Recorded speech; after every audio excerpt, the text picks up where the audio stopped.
ومن آياته أن خلق لكم من أنفسكم أزواجا لتسكنوا إليها وجعل بينكم مودة ورحمة. Assalamualaikum warahmatullahi wabarakatuh. Innal hamdalillah nahmaduhu wa nasta'inuhu wa nastaghfiruh wa na'udzu billahi min shururi anfusina wa sayyiati a'malina. May yahdihillahu fahuwal muhtadi wa may yudlil falan tajida lahu waliyyan mursyida.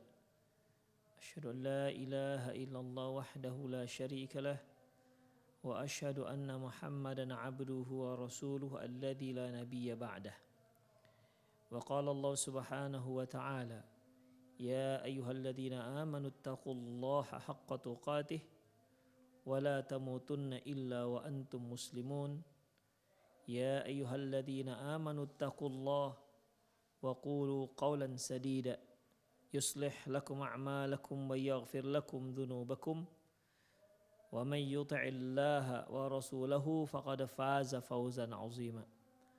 Ya ayyuhan nasu taqu rabbakumul ladzi khalaqakum min nafsin wahidah wa khalaqa minha zawjaha wa batha minhuma rijalan katsiran wa nisaa'a wattaqullaha alladzi tasaaluna bihi wal arham innallaha kana 'alaikum raqiba. Amma ba'du, inna asdaqal hadithi kitabullah wa khairal hadi hadi Muhammad sallallahu alaihi wasallam wa syarrul umur muhdatsatuha wa kullu muhdatsatin bid'ah wa kullu bid'atin dhalalah wa kullu dhalalatin finnar. Kaum muslimin, kaum muslimat, pemirsa Rosat TV serta para pendengar radio Medan Mengaji dimanapun Anda berada, alhamdulillah sore hari ini kembali kita bersua di program ataupun di acara kita serial klinik pernikahan, di mana kajian lalu kita sudah sampai pada nasihat yang ke-18 dari 20 nasihat yang akan kita bacakan. Ikhwah, a'azani Allah wa iyyakum. Di kajian lalu ya, kita telah bahas beberapa poin terkait dengan nasihat yang ke-18 ini, yaitu bagaimana seorang istri menghadapi suami yang sedang marah. Kita sudah bahas beberapa poin tentang masalah ini, di mana seorang istri harus pandai memposisikan diri ketika di hadapannya, ketika dia melihat suaminya sedang marah terhadap dirinya. Karena kita hampir bisa pastikan semua istri pernah kena marah. Hampir bisa kita pastikan semua istri pernah kena marah oleh suaminya.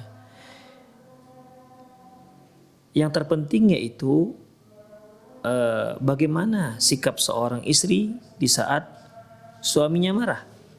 Demikian. Karena ini terkait dengan amarah, ya, maka seorang istri harus tahu apa yang harus dia lakukan.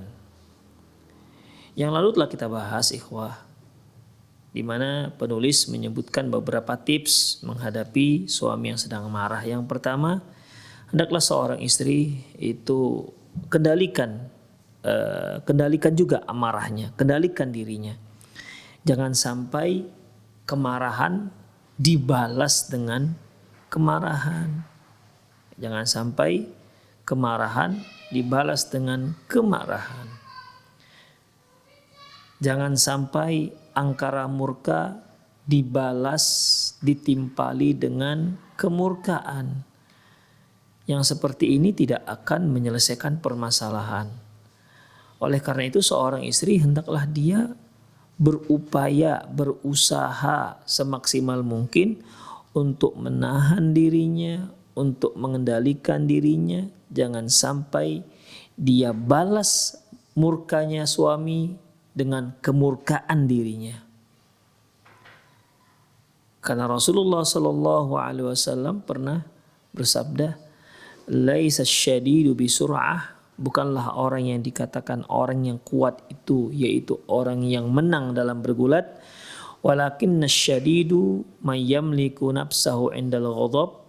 Tetapi yang dikatakan orang yang kuat adalah orang yang mampu menahan amarahnya, yang mampu mengendalikan dirinya di saat dia memang sudah sepantasnya marah. Ketika dia sedang marah, itulah orang yang kuat. Jadi seorang istri yang mampu mengendalikan dirinya dari nafsu angkara murkanya, itu seorang istri yang kuat namanya. Dan siapa saja yang mampu mengendalikan amarahnya, yang mampu mengendalikan dirinya, ya, di saat dia marah, itu adalah orang yang kuat menurut standar agama kita. Jadi orang yang kuat itu bukan orang yang tangannya gede, yang ototnya gede, yang balungnya baja, ototnya kawat, bukan. Yang uratnya kawat, bukan. Tapi yang mampu mengendalikan dirinya di saat dia sedang marah. Intinya ikhwah, janganlah seorang istri membalas kemarahan suami dengan kemarahan juga. Karena ini tidak akan menyelesaikan permasalahan, bahkan bisa saja akan menambah permasalahan, akan membuat masalah kecil malah akan menjadi semakin besar. Yang kedua ikhwah rahimani Allah wa iyyakum, yang kedua yaitu hendaklah kalau istri melihat suami marah, kalau dia mampu ataupun dia punya kesempatan, dimohon kepada suami supaya mengucapkan a'udzubillahi minasyaitonirrajim. Ya. Karena ini memang sunnah Rasulullah, di mana Rasulullah pernah melihat dua orang sahabat yang saling bertengkar, bahkan saling mencela. Lantas Rasulullah mengatakan, "Inilah a'lamu kalimatan law yaquluhu la dhahaba anhu ma yajidu." Aku tahu satu kalimat, apabila dia mengucapkan maka amkara murka, kemarahan, gejolak marah yang ada di hatinya akan sirna. Dia adalah ucapan a'udzubillahi minasyaitonirrajim. Jadi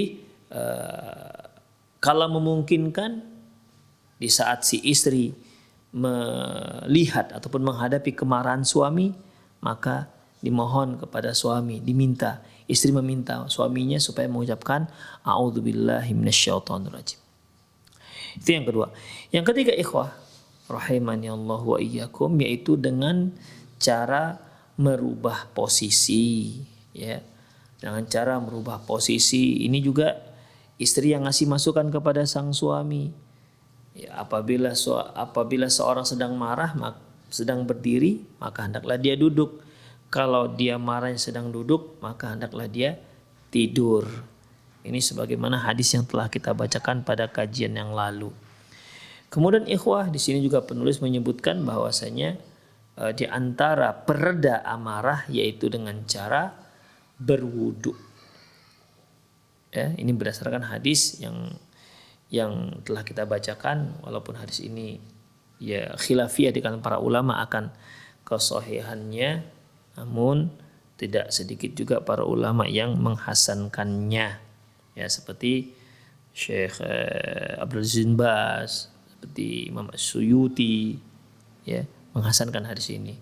Kalau Syekh Muhammad Nasir Al-Albani, beliau mendhaifkan hadis ini, yaitu hadis yang menyebutkan idza ghadiba ahadukum wa huwa qa'im falyajlis, apabila salah seorang kalian marah saat itu posisinya sedang berdiri, maka hendaklah dia duduk. Kemudian wa in dhahaba anhu al-ghadab wa ila falyataji', kalau ternyata tidak juga hilang amarahnya, hendaklah dia tidur. Demikian ikhwah. Tapi yang keempat, kita masuk pada yang keempat. Warabi, yang keempat, badirihi bil udhri an nafsiki in kana al khata' minki. Segeralah kamu minta maaf kepada suamimu jika memang jelas dan nyata bahwa engkau yang salah. Wala tata'akhkhari fil i'tirafi bil khata' wal i'tidhar lahu. Janganlah kamu menunda-nunda permintaan maaf. Jangan kamu menunda pengakuan salah tersebut. Segeralah akui kesalahan itu dan segeralah minta maaf. Tidak usah ditunda-tunda. Fa inna hadza yu'ajjilu itfa'in naril fitnah awal tauqidiha. Ya.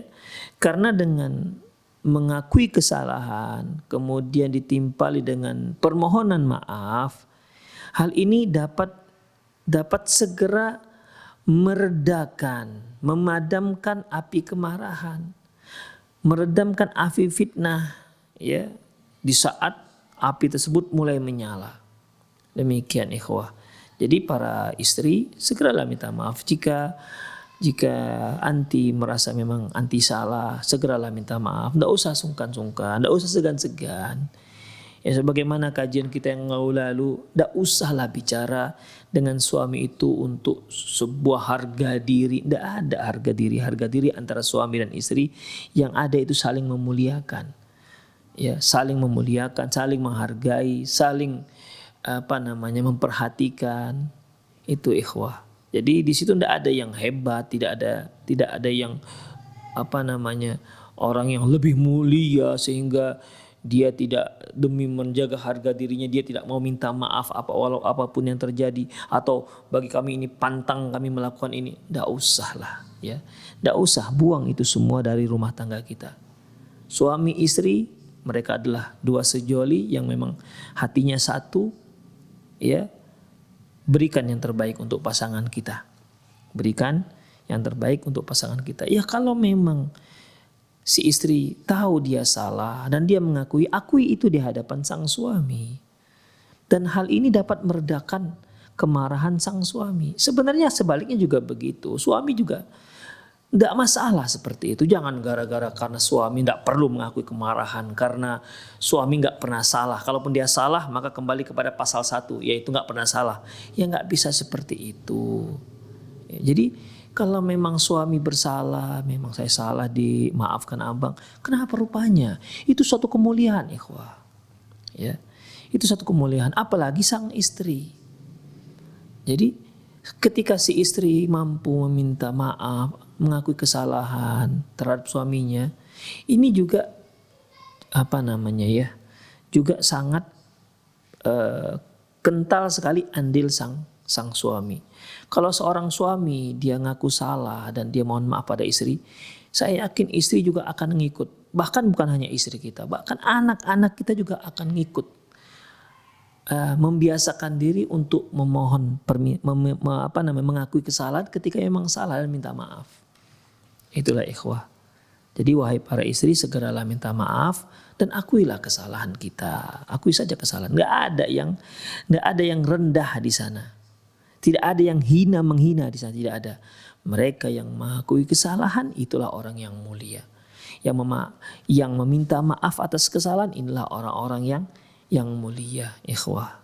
Rahimani Allahu wa iyyakum. Karena itu dapat menghilangkan bahkan minimal meredakan kemarahan sang suami. Makanya Rasulullah SAW pernah bersabda, hadis ini diriwayatkan oleh Imam Nasai dan Imam At-Tabrani, dihasilkan oleh Syekh Al-Albani, dari Abdullah bin Abbas radhiyallahu anhuma, qala, dia berkata, qala Rasulullah sallallahu alaihi wasallam, Rasulullah sallallahu alaihi wasallam pernah bersabda, ala ukhbirukum binisaikum min ahlil jannah. Mau enggak kalian aku beritahukan wanita-wanita kalian yang masuk surga.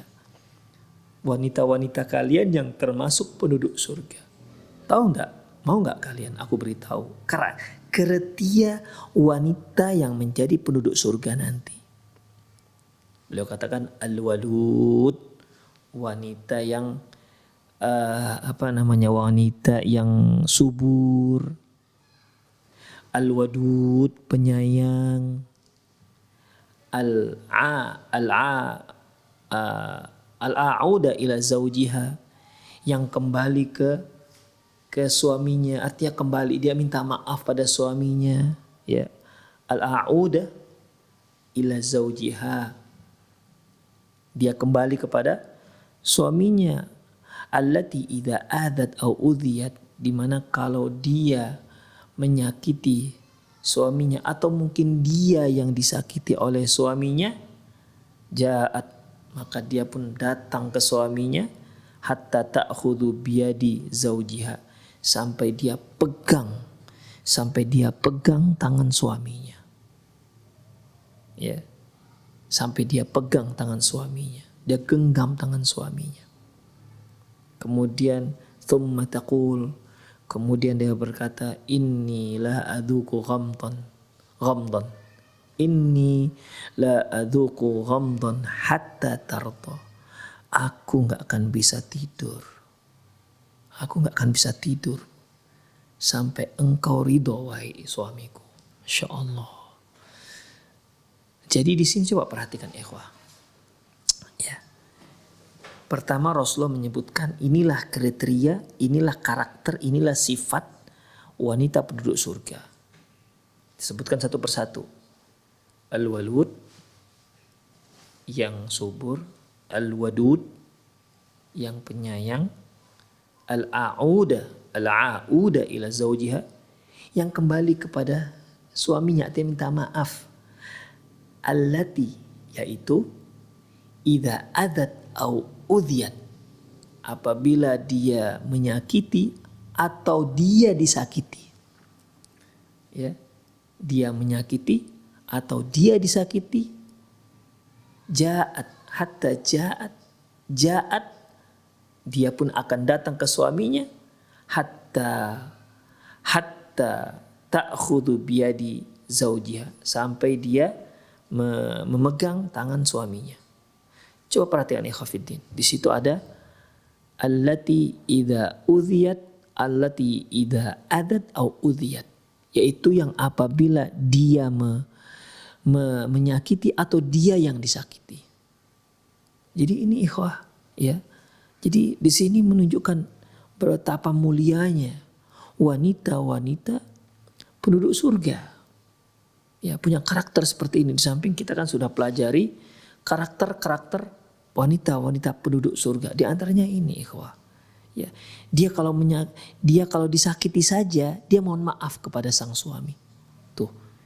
Allati idza adat au udhiyat. Yang apabila dia menyakiti atau dia disakiti. Jadi ketika dia disakiti oleh suaminya, dia datang kepada suami, mohon maaf. Apalagi dia yang menyakiti. Insya Allah ya. Memang kalau kita punya istri sepertinya tenang dunia ini. Ya, tidak ada ego di sana, tidak ada gengsi di sana, tidak ada sok-sok mempertahankan harga diri di sana. Insya Allah, wahai para istri, ya kalau anti melihat suami anti marah, sudahlah mohon aja minta maaf, ya minta maaf. Nggak usah lagi. Ini siapa yang sebenarnya yang salah ini? Ini dia apa saya yang salah? Nggak usah lagi itu dibahas, ya nggak usah lagi dibahas. Demikian. Sebab ikhwah kalau itu kita bahas, nanti bisa salah kesimpulan. Artinya kalau salah kesimpulan, ya kalau kita menyimpulkan kita yang salah. Kalau kita menyimpulkan kita yang nggak bersalah, akhirnya kan kita tidak minta maaf. Itu dia. Udahlah abaikan siapa yang salah, siapa yang benar. Bagi seorang istri yang terbaik adalah mereka yang datang ke suaminya dan mohon maaf. Terlepas apakah dia yang menyakiti ataukah dia yang disakiti, udah mohon maaf saja kepada sang suami. Pegang tangannya, kalau bisa cium tangannya. Dan katakan kepada dia, inilah adzuqu ghamdan hatta tarda. Aku gak bisa tidur wahai abangda. Aku gak akan bisa memejamkan mata. Tidurku tidak akan nyenyak. Tidur itu tidak akan nyenyak. Makanku tidak akan enak sampai engkau ridho kepadaku. Insya Allah. Luar biasa ya. Ini ikhwah. Rahimani Allah wa iyyakum. Suami sendiri kenapa rupanya? Kita mohon maaf. Demikian. Makanya istri yang bisa seperti ini, istri yang dia tidak ego. Dia menyampingkan semua ego-ego dia. Ya. Makanya ikhwah rahimani Allah wa iyyakum, para istri yang dia egonya tinggi gak akan mampu mengamalkan hadis ini. Tapi ingat, kriteria yang ada dalam hadis ini kriteria wanita penduduk surga. Kalau anti tidak bisa, berarti bukan penduduk surga. Itu dia. Ini persyaratannya. Demikian ikhwah rahimani Allah wa iyyakum. Jadi wahai para istri, segeralah minta maaf. Badiri bil udhri an nafsik. Ya, segeralah mohon maaf kepada sang suami. Terlepas, ingat, terlepas dari siapa yang salah dan benar. Kalau kita lihat mengapa sering terjadi pertengkaran di rumah tangga, itu karena dua-dua merasa benar. Ya, dua-dua merasa benar. Ketika suami marah, istri nampil marah, menimpali dengan kemarahan. Demikian, masing-masing merasa dia yang benar, dia mempertahankan kebenarannya, akhirnya bertengkar. Karena nggak akan mungkin dalam satu masalah yang bertolak belakang, dua-dua benar, pasti salah satu ada yang salah. Demikian. Namun ketika dua-dua merasa benar, kemudian yang satu marah, suami marah, ditimpali juga dengan kemarahan karena dia juga merasa benar, akhirnya tengkar. Nah, pertengkaran ini tidak sedikit yang berujung kepada perceraian. Ya. Kalau sampai bercerai itu masih mendingan, tapi akhirnya ada yang akhirnya menjadi permusuhan antar dua keluarga besar. Na'udzubillah min dzalik. Kucar kacir anak-anak. Bahkan dibagi anak-anak. Ya, si A si B untuk istri, si C si D untuk suami. Karena menimbulkan permusuhan, akhirnya si ibu memprovokasi anaknya supaya membenci ayahnya. Si ayah memprovokasi anak yang dia bawa untuk membenci ibunya. Itu. Dan ini kita lihat terjadi di tengah masyarakat. Terjadi.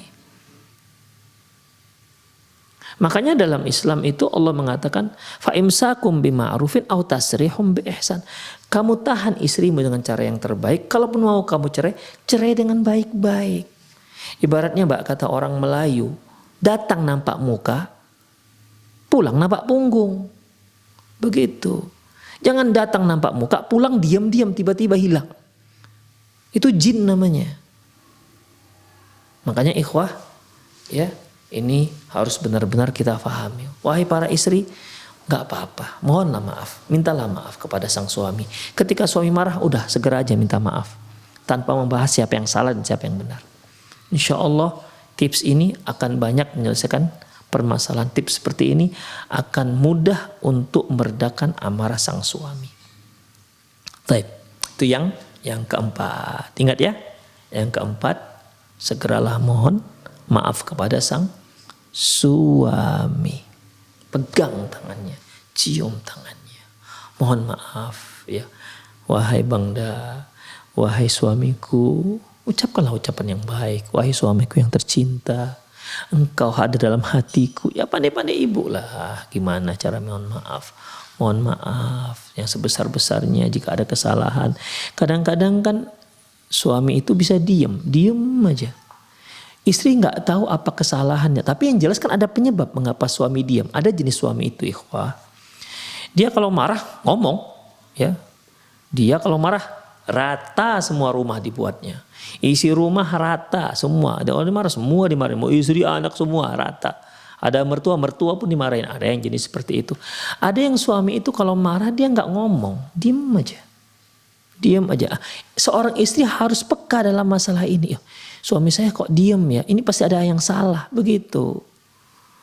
Ya, jangan berbaik sangka terhadap dirinya, ya.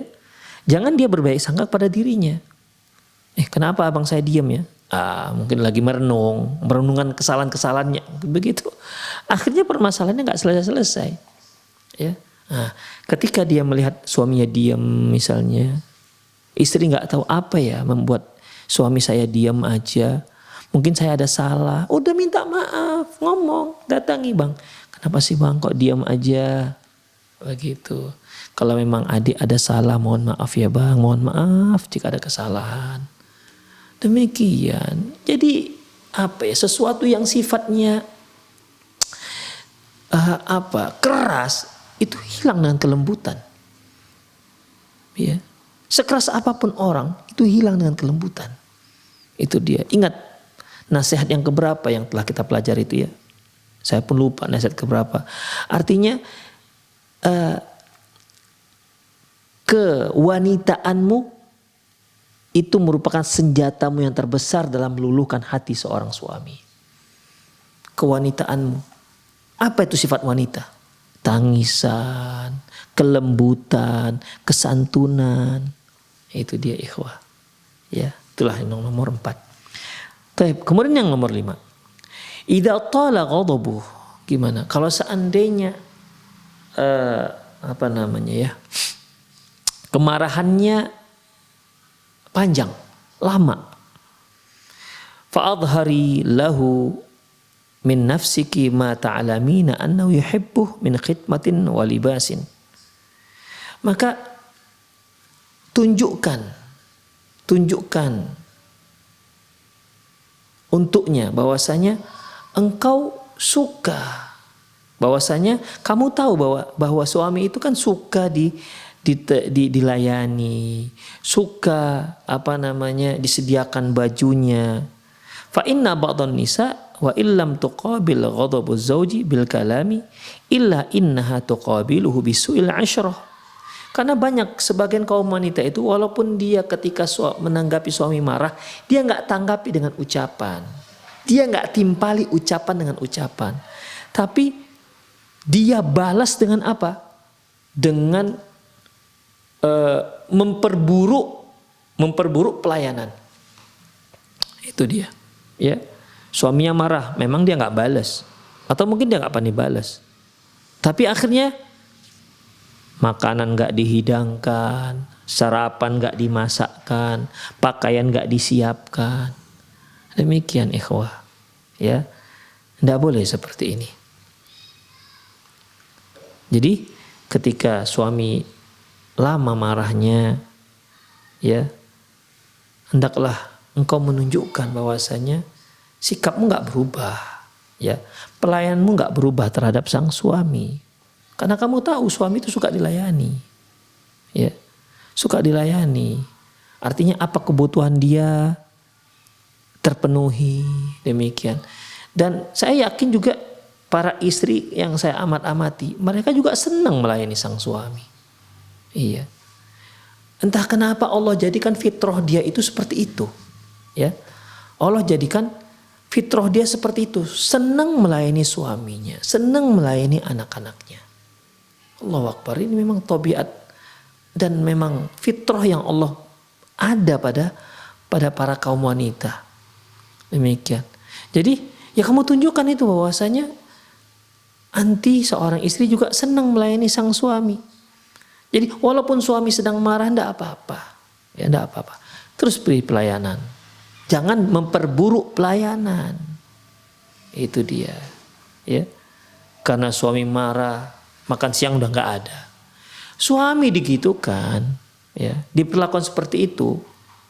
Ditimpali kemarahan dengan kemarahan, walaupun penimpalannya bukan dengan ucapan, tapi dengan memperburuk pelayanan. Suami jika disikapi seperti itu, dia egonya naik. Saya bisa makan tempat lain, nggak bisa. Rumah makan masih banyak yang buka. Begitu ikhwah. Jadi itu bukan sebuah solusi dalam menghadapi suami yang marah. Ya, enggak. Ya saya yakin lah para suami ini pun kalau dia marah, istri tetap melayani, Masya Allah, semakin servis semakin bagus, ya akan cepat reda marahnya. Tapi walaupun ada juga sih para istri ini, kalau suaminya marah baru dia rajin, Masya Allah, ya, masai, dihidangkan makanan, rumah disapu. Nah, kalau suami nggak marah baru dia malas. Ada yang jenis seperti itu. Tapi alhamdulillah, artinya dia mengetahui sikap yang terbaik. Ya, yang terbaik itu tentunya marah nggak marah, tetap mendapatkan pelayanan, memberikan pelayanan yang terbaik. Itu ikhwah. Jadi kalau suaminya marah, Masya Allah, rumah bersih. Tidak ada seutas rambut pun, sehelai rambut pun di lantai. Dapur bersih, Masya Allah. Ya. Hidangan selalu standby untuk disantap sang suami tercinta ketika suami sedang marah. Itu dia. Ya. Kemudian ikhwah, wa fasadul khidmah, buruknya pelayanan. Walisanul hal ahyanan asyaddu dararan min lisal maqal. ketahuilah bahwasanya sikap itu terkadang lebih buruk pengaruhnya ketimbang ucapan. Ya, atau bahasa tubuh manusia itu kan punya bahasa tubuh. Ketika dia mendapatkan berita, kemudian dia tersenyum, tandanya kan dia suka dengan berita tersebut. Dia nggak ngomong, dia nggak bicara, tapi dari mimik wajah seseorang, orang bisa mengerti, tahu, oh ini berita itu membuat dia bahagia. Ketika mendengar berita dia mulai merengut, nampak dari matanya kesedihan, tandanya dia nggak suka dengan berita tersebut. Demikian, itu namanya bahasa lisanul hal, bahasa tubuh. Ya, ada lisanul qaul, lisanul maqal, bahasa ucapan. Nah, inilah yang sekarang ini yang saya sedang ucapkan ini namanya bahasa ucapan. Ya, terkadang ikhwah mensikapi kemarahan suami dengan bahasa tubuh lebih berbahaya ketimbang dengan bahasa ucapan. Itu dia. Karena apa ikhwah? Bal lisanul maqal qad yakunu wadihul murad. Kenapa? Karena kalau bahasa ucapan itu bisa difahami dengan jelas. Ya. Bainama lisanul hal qad yaj'alu syaitan yal'abu bi afkari zaujiha. Beda halnya dengan bahasa tubuh yang terkadang membuka celah bagi setan untuk suami itu berpikir yang buruk, negatif terhadap sang istri. Kenapa istriku begini? Melawan nampaknya ini. Oh, dikit begitu. Bisa seperti itu. Ya. Jadi setan pun mulai mengolah cara berpikir sang suami, mengolah apa, mengartikan, mentafsirkan apa ini bahasa tubuh sang istri ini maunya. Maunya dia ini apa? Begitu. Disitulah setan akan masuk. Dia akan timbulkan, dia akan racuni pikiran sang suami dengan berbagai macam buruk sangka. Fayahsibu likulli tasarrufin minki hisaban salbiyan. Sehingga setiap sikapmu dan tingkah lakumu itu dia nilai dengan penilaian yang negatif. Yahmilu ala qasdin mu'aradatihi wa adam i'tibarihi. Dia akan mengartikan, mentafsirkan bahwasanya tingkahmu itu menunjukkan perlawanan, ya, menunjukkan perlawanan dan tidak mau mengambil ibrah dari kemarahan sang suami. Artinya menyepelekan, mengabaikan saja yang namanya kemarahan suami, kemudian menunjukkan sikap itu bisa diartikan melawan begitu. Ikhwah, suami dilawan. Suami ketika marah diabaikan saja, kemudian malah menunjukkan sikap perlawanan, ya. Ini berbahaya. Ya. Suami marah, istri diam. Tapi tak kerja tuh. Nyuci piring, tapi piringnya keluntung. Ya. Tahulah, apalagi kalau tempat cuci piring itu pakai bak yang aluminium itu. Kalau bagian datarnya okelah dia ada isi semennya. Bagian baknya itu kan itu kaleng. Stainless. Jadi sendok jatuh sejengkal saja sudah keluntung begitu. Yang biasanya suaranya pelan ketika cuci piring, ini keluntung, macam marah, ya, meletakkan piring kulbak begitu. Demikian. Suami bisa memahami, ngelawan ini istri. Begitu. Dia nggak ngomong, dia hanya cuci piring, tapi piringnya nggak seperti biasa bunyinya. Ya, nggak seperti biasa bunyinya. Demikian. Dia hidangkan makanan suami di situ, tapi meletakkan piring agak sedikit menghempaskan. Apa nih maksudnya? Begitu. Nah, kata si istri kan begitu. Nah, masih mendingan lah ya ada ngomongnya. Letakkan sendoknya, agak dicampakkan gitu dikit. Nampak keselnya. Suami digitu kan akan semakin kesal dengan istrinya. Itu dia. Nyapu rumah, nanggapin kemarahan suami, disapu juga rumah, tapi kipasannya tuh menimbulkan ahbu gitu. Wah, susu gitu.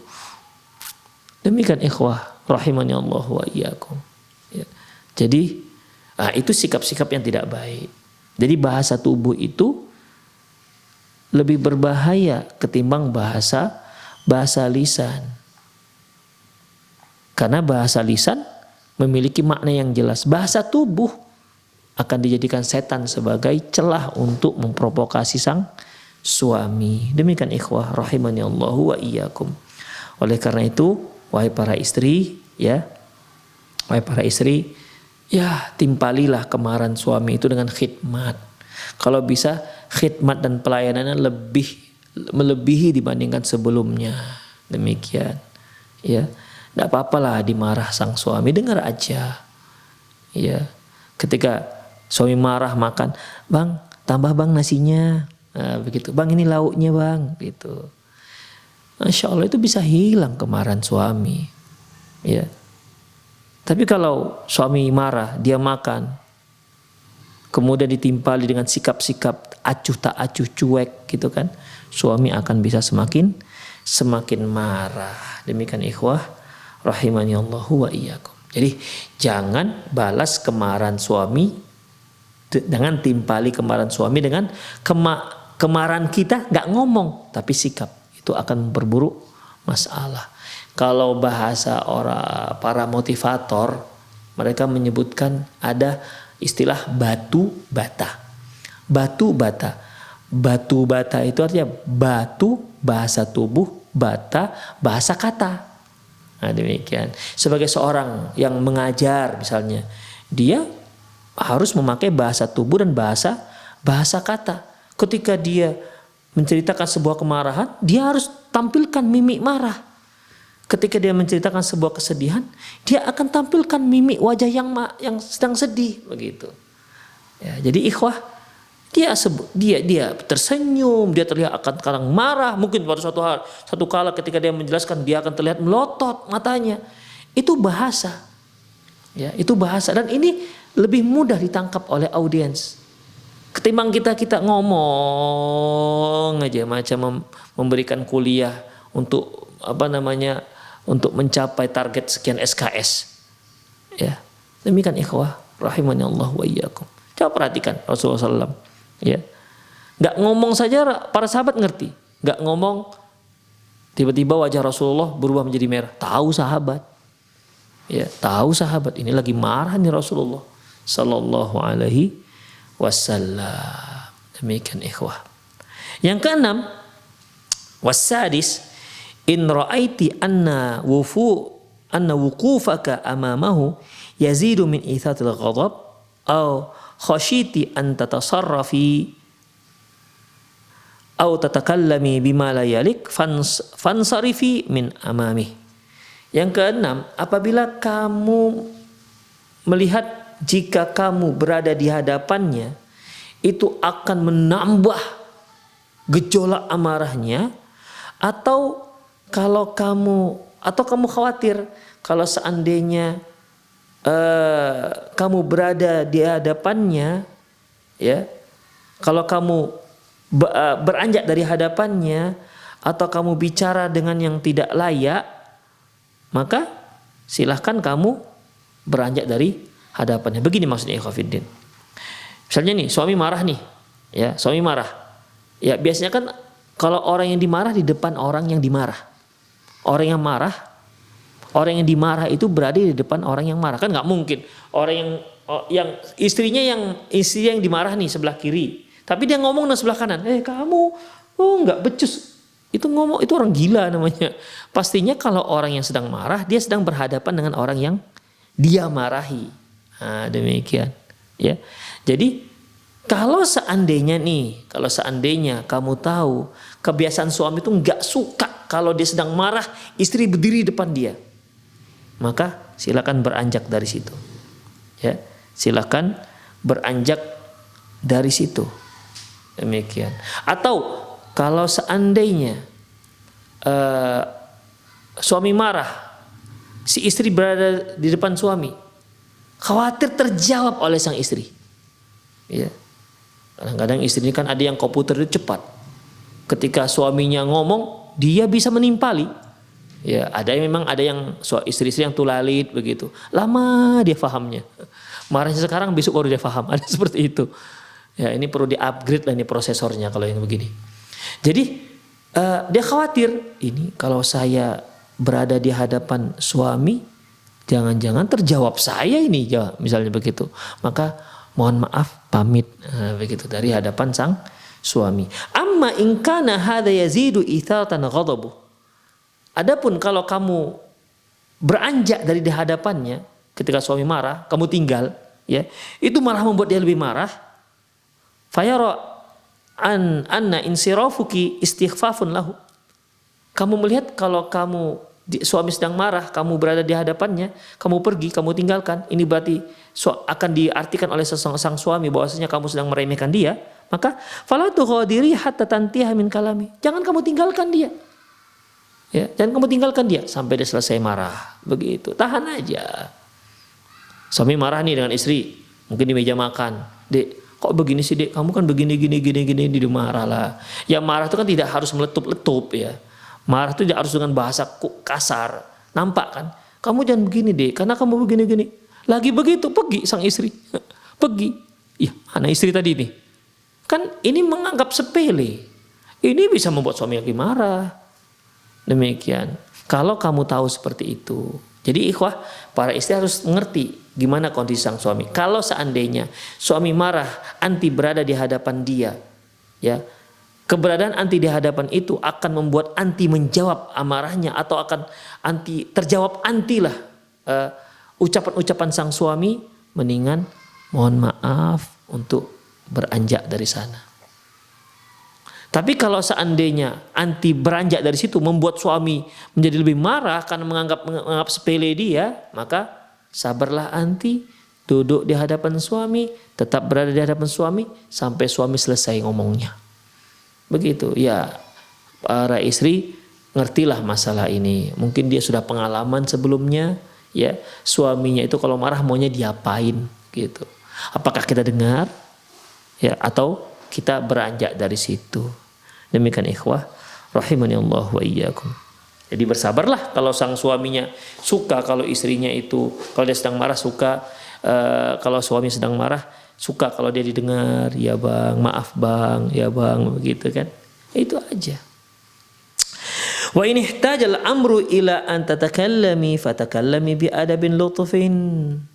Kalau seandainya memang perkara yang dibahas oleh sang suami, ya sedang dibicarakan suami yang sambil marah-marah itu, kalau memang memungkinkan kamu bisa menjelaskan, jelaskanlah dengan cara yang terbaik.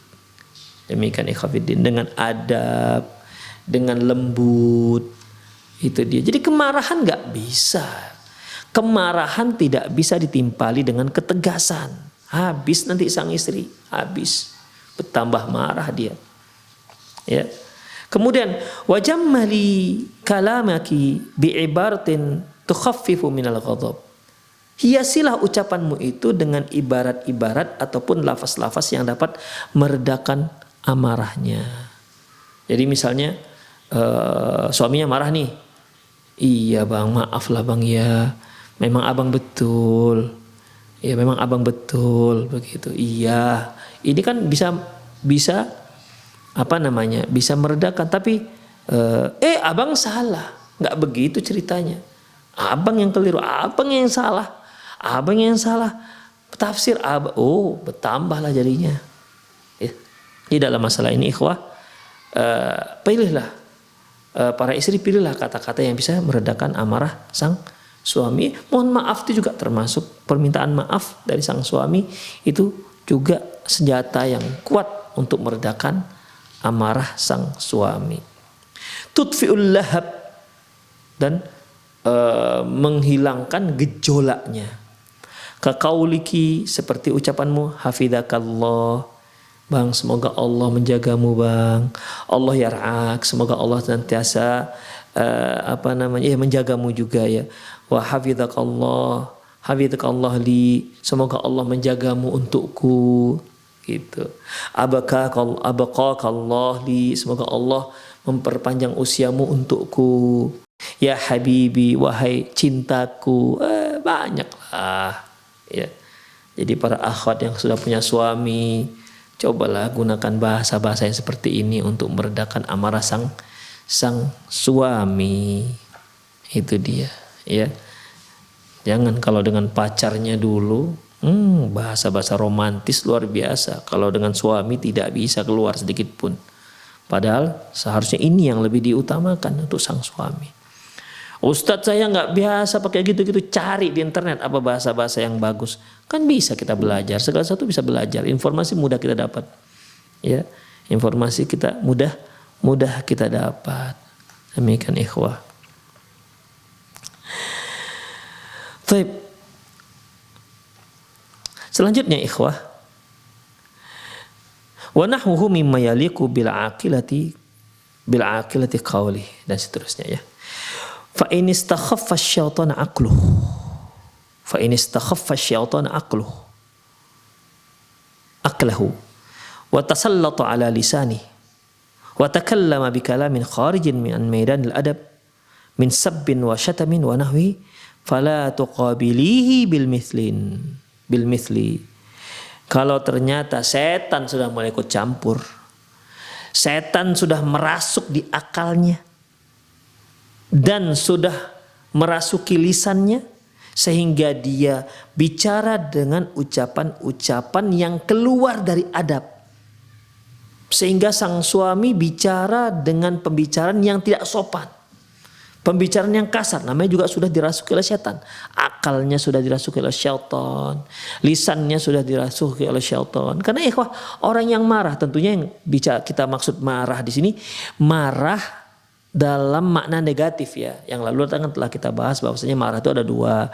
Ada yang marah yang terpuji dan ada marah yang tercela. Marah yang terpuji itu ketika kita memarahin orang yang sedang berbuat maksiat.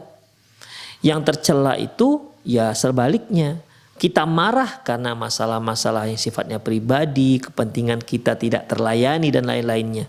Ya, atau kita melihat ada sebuah kesalahan, yang kesalahan itu tak sampai melanggar syar'i. Misalnya sang istri buat teh kemanisan misalnya, itu kan tidak berdosa. Ya, seorang istri buat teh kemanisan nggak berdosa. Mana ada dalilnya berdosa? Kecuali kalau disengaja. Suaminya tahu, dia tahu suaminya nggak suka manis, setengah gelas tuh gula semua misalnya. Ya itu sengaja berdosa dia. Tapi kalau tanpa disengaja, nah ini ya betul, ini sebuah kesalahan tapi perlu diperbaiki, tapi bukan sebuah dosa, ya, tapi bukan sebuah dosa. Jadi yang seperti ini nggak usah dimarah-marahin, dek ini kebanyakan dek gulanya, dek ini keasinan, dosa ngegas, apa ini makanan keasinan, nggak usah ngegas, ya, jadi bilangkan saja ini keasinan, karena memasak keasinan itu bukan dosa, ya nggak disengajanya.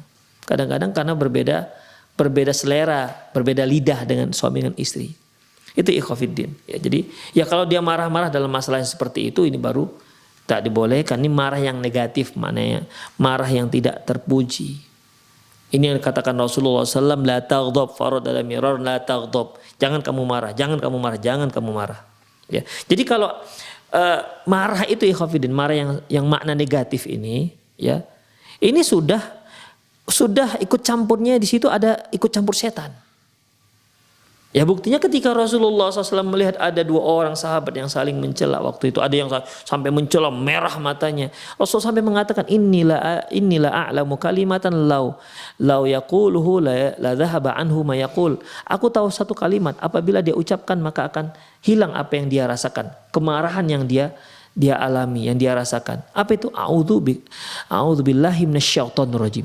Aku berlindung kepada Allah dari setan yang terkutuk. Berarti kan ikut campur setan.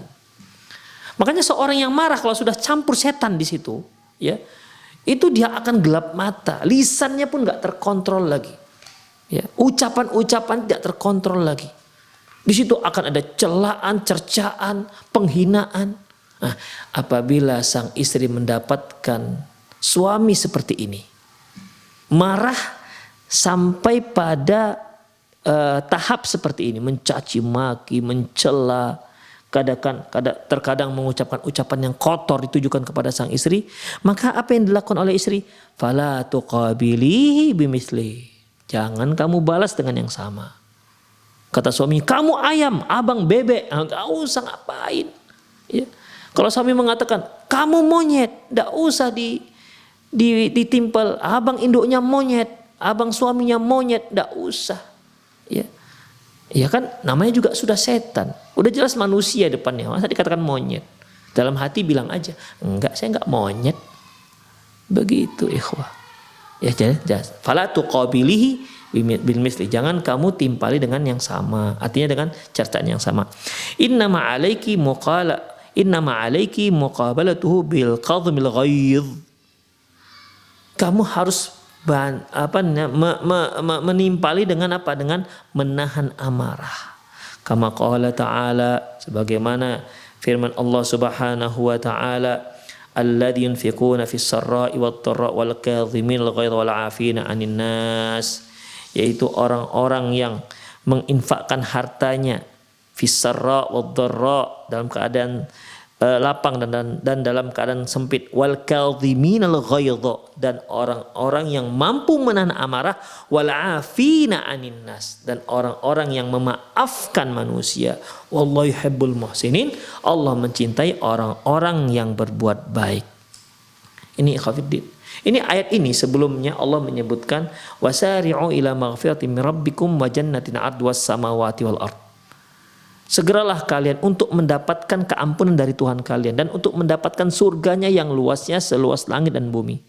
Untuk apa? Uiddat lil muttaqin, yang disediakan untuk orang-orang yang bertakwa. Disediakan untuk orang-orang yang bertakwa. Tapi ada syaratnya. Orang yang bertakwa ini ada kriterianya. Apa itu? Ini dia disebutkan ya. Alladzina yunfiquna fis sarra wad dharra, yang senantiasa menginfakkan hartanya dalam keadaan lapang dan dalam keadaan sempit. Mereka yang menginfakkan hartanya dalam keadaan lapang saja, itu bukan kriteria orang yang bertakwa. Harus pas dalam keadaan sempit juga dia berinfak. Insyaallah ya. Jadi betul-betul istiqomah. Benar kata Allah, kata Rasulullah SAW, ahabbul a'mal ilallah adwamuha wa in qalla. Amalan yang paling dicintai oleh Allah yaitu yang paling kontinu walaupun dia itu sedikit. Orang yang bertakwa itu tetap berinfak. Dalam keadaan lapang dia berinfak, dalam keadaan sempit dia pun berinfak. Gak berhenti dalam berinfak. Alladzina yunfiquna amwalahum alladzina yunfiquna fis sarra wad dharra wal kadhiminal ghaidh. Dan orang yang mampu menahan amarah. Insyaallah. Jadi orang yang bertakwa itu bukan orang yang suka marah-marah ya. Jadi kalau Anda merasa diri Anda kok suka marah-marah, bawaannya ngegas saja, bawaannya pokoknya pantang kesenggol marah, begitu. Pantang tersinggung marah, berarti Anda tidak termasuk orang yang bertakwa. Karena orang yang bertakwa itu wal kadhiminal ghaidh, yang mampu menahan amarah. Kemudian tidak hanya sekedar mampu menahan amarah, ada orang yang mampu menahan amarah tapi dendamnya luar biasa.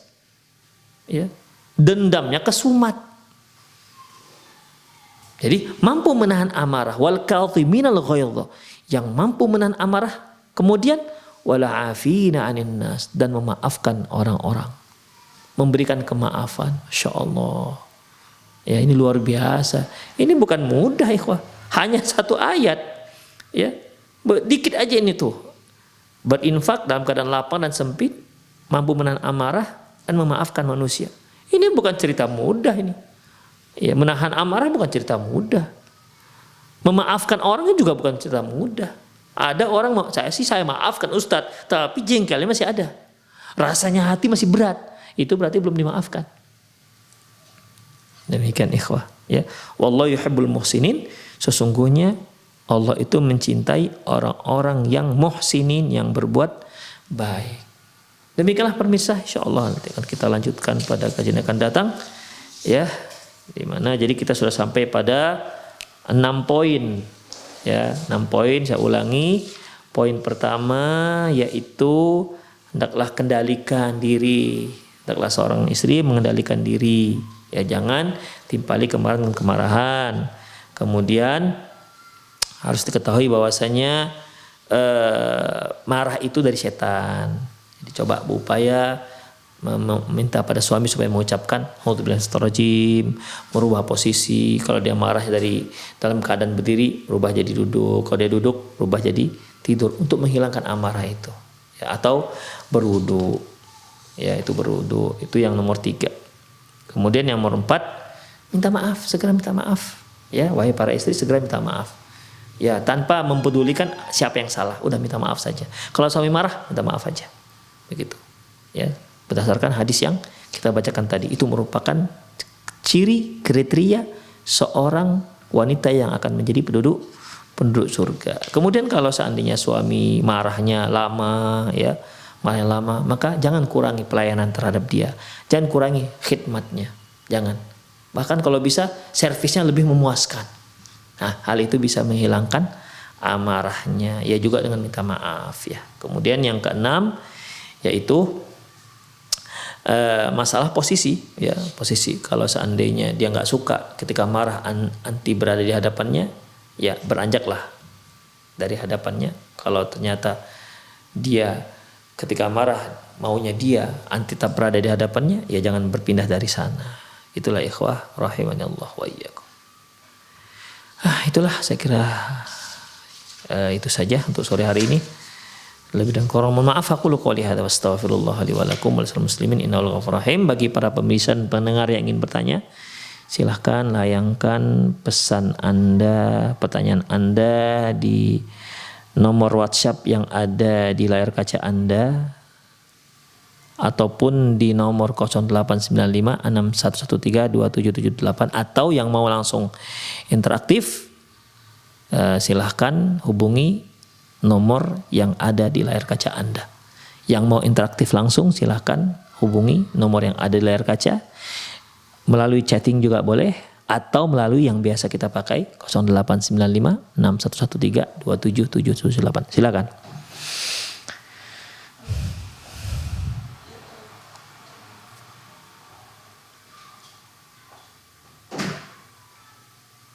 Ya, silakan.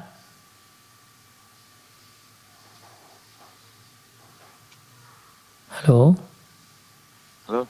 Halo, ya. Halo Bapak. Waalaikumsalam. Dari siapa dan dari mana? Ustadz, mau bertanya Ustadz. Iya, silakan. Terkait permasalahan rumah tangga ini Ustadz. Iya. Ada suami istri ini sedang sama-sama emosi. Karena situasi terjepit, si istrinya bilang, udahlah ceraikan aja aku. Itu aja yang dibilangnya. Nggak sengaja suaminya bilang ya udah. Apakah ini termasuk talak Ustadz? Itu maksudnya aja, ya udah di sini suami hanya menjawab ya udahlah gitu. Iya, suaminya menjawab ya udahlah. Oke. Baik, di sini jazakallah khairan. Saya ulangi pertanyaan Bapak yang bertanya tadi. Dalam kondisi pertengkar, ya, yang namanya pertengkaran apa saja bisa terjadi dengan kondisi apapun. Ketika itu istri akhirnya mungkin lagi emosi juga, udah ceraikan saya. Ya sudah, ceraikan saya. Suami mengatakan ya sudah. Ya sudah. Nah, ini kan dia nggak katakan ya sudah kita cerai. Nah, kalau sudah ya sudah kita cerai itu kan sudah jelas. Ikhwah, yang pertama kita ambil dari perkataan istri dulu. Istri mengatakan ceraikan saja saya. Ya, kalau sang istri berbicara seperti ini ataupun dia minta seperti ini dengan tanpa alasan syar'i, maka dia termasuk dalam sabda Rasulullah SAW, ayyuma imra'atin sa'alat min zaujat talaq min ghairi ba'sin la yadkhul jannah. Istri mana saja yang minta cerai suaminya dengan tanpa alasan syar'i, ya, maka dia tidak akan masuk surga. Itu dia. Artinya kalau seandainya alasannya syar'i, ya boleh. Baik. Kemudian kita lihat dari posisi suami. Apabila suami mengatakan, ya sudah, dalam masalah mengucapkan talak itu ada dua. Ada yang lafzus sharih, ada yang lafzu ghairu sharih. Ada yang lafaz jelas. Ku ceraikan, ku talak. itu kan tidak ada makna lain. Seorang suami ketika mengatakan ku talak, nggak ada yang mengartikan talak itu artinya tolak. Saya tolak-tolak aja, nggak ada. Semua akan mengartikan dan memahami ku talak kamu itu artinya cerai. Ku cerai kamu ya cerai, talak. Maka kalau sudah jelas bahasanya maka jatuh. Ada yang lafzu ghairu sharih, ada yang lafaz yang nggak jelas. Lafaz yang nggak jelas ini itu kembali kepada niat sang suami. Misalnya, "Udah Dek, kita pisah aja." Ya. Kita pisah aja. Pisah aja ini kan bisa, kan ada tuh suami pisah dulu dia, kayak masing-masing introspeksi. Nanti kalau kira-kira udah cocok balik lagi kan bisa aja. Ya. Pisah aja itu artinya bisa juga artinya cerai. Jadi kembalikan kepada sang suami. Dia ketika dia mengucapkan pisah aja itu, kita pisah aja Dek, maksud dia apa? Makanya si istri tanya, "Bang, maksud abang bilang pisah aja ini apa? Cerai?" "Iya," katanya. Berarti jatuh cerai. Tapi kalau niat sang suami mengatakan kita pisah aja, niatnya enggak cerai, maka enggak. Ya, maka enggak. Demikian. Jadi macam tadi, ya sudah. Ya sudah. Kalau kita artikan kalimat dari ya sudah, ya, hanya kita ambil dari kalimat ya sudah.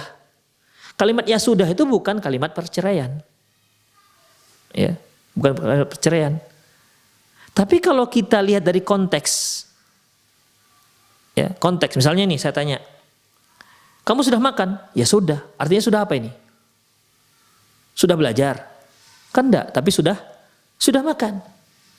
Nah, ini latar belakangnya, kita cerai aja lah Bang. Kata suami, "Ya sudah." Artinya jatuh cerai. Ya. Walaupun secara lafaz dia enggak soreh. Walaupun secara lafaz dia enggak soreh. Tapi kalau dilihat dari konteksnya, urutan ceritanya, semua orang akan mengartikan ya sudah itu adalah ya sudah kita cerai, jatuh talak. Demikian. Tapi ini dalam posisi terjepit. Ya. Dalam posisi terjepit. Dalam masalah perceraian ikhwah, yang itu merupakan hak prerogatif seorang suami, tidak ada cerita terjepit. Ya. Kalau seandainya masalah terjepit, posisi terjepit, masalah marah itu jadikan alasan tidak jatuhnya talak, maka semua orang akan mengatakan tidak ada yang jatuh talak. Tidak ada seorang suami yang jatuhkan talak dalam keadaan romantis dengan suami istrinya. Pasti dalam keadaan marah. Demikian. Dan umumnya tengkar, udahlah cerai kita, begitu, jatuh. Demikian. Jadi biasanya kalau ada pertengkaran tuh, ya antara suami istri itu saut-sautan. Udah Bang kita cerai aja, ya sudah, begitu. Jadi alasan terjepit itu tidak muktabar. Kecuali kalau jelas dipaksa. Kau ceraikan istrimu, kau katakan kepada istrimu, ku cerai, kalau enggak kudor kepalamu misalnya, dipaksa dia. Nah, ini enggak jatuh. Karena dia waktu itu terpaksa. Ini waktu itu enggak terpaksa. Ya. Waktu itu enggak terpaksa. Karena kekalutan apa bedanya dengan orang yang sedang marah-marah? Kan sedang kalut. Tapi Ustadz pada waktu itu saya enggak ngerti atau saya waktu marah jadi enggak berpikir waras begitu. Ya, enggak, tetap jatuh. Yang dikatakan orang yang marah tidak jatuh itu kalau marah sampai dia enggak mikir, enggak bisa berpikir lagi. Macam orang gila begitu. Ya, ini baru enggak jatuh. Tapi kalau dia masih bisa menjawab tengkar suami istrinya, "Abang ini memang pemarah ya?" "Iya, abang pemarah," begitu kan. "Kenapa rupanya?" Begitu. Masih bisa jawab-jawaban, berarti dia sedang masih memahami apa yang dikatakan istrinya. Jadi yang dalam posisi terjepit tadi, dia kan masih paham apa yang dikatakan istrinya, apa yang diminta istrinya. Udah, dia katakan ya sudah, maka itu jatuh satu talak. Ya, maka jatuh talak satu. Itulah yang namanya cerai itu nggak bisa main-main. Makanya Rasulullah katakan, salasun jidduhunna jiddun wa huzlahunna jiddun. 3 hal. Dia serius jatuh hukumnya, dan dia tak serius main-main juga jatuh hukumnya. Misalnya sang istri dengan suami lagi makan nih di meja hidangan, "Dek, adik abang cerai ya?" "Ya Bang, nggak apa-apa." Jatuh. Ya udah kita cerai, Dek. Jatuh. Walaupun main-main. Demikian. Para pemirsa, saya kira itu sajalah. Seperti ini ada, mohon maaf, ada kesalahan teknis di HP saya sehingga tidak terhubung. Ya, Allahu alam apa permasalahannya. Demikianlah, semoga apa yang kita bahas bermanfaat. Lebih dan kurang mohon maaf. Aku qouli hadza wa astaghfirullah li wa lakum wa lisal muslimin innahu ghafurur rahim. Subhanakallahumma wa bihamdik asyhadu an la ilaha illa anta astaghfiruka wa atubu ilaik wa akhiru da'wana alhamdulillahirabbil alamin. Assalamualaikum warahmatullahi wabarakatuh.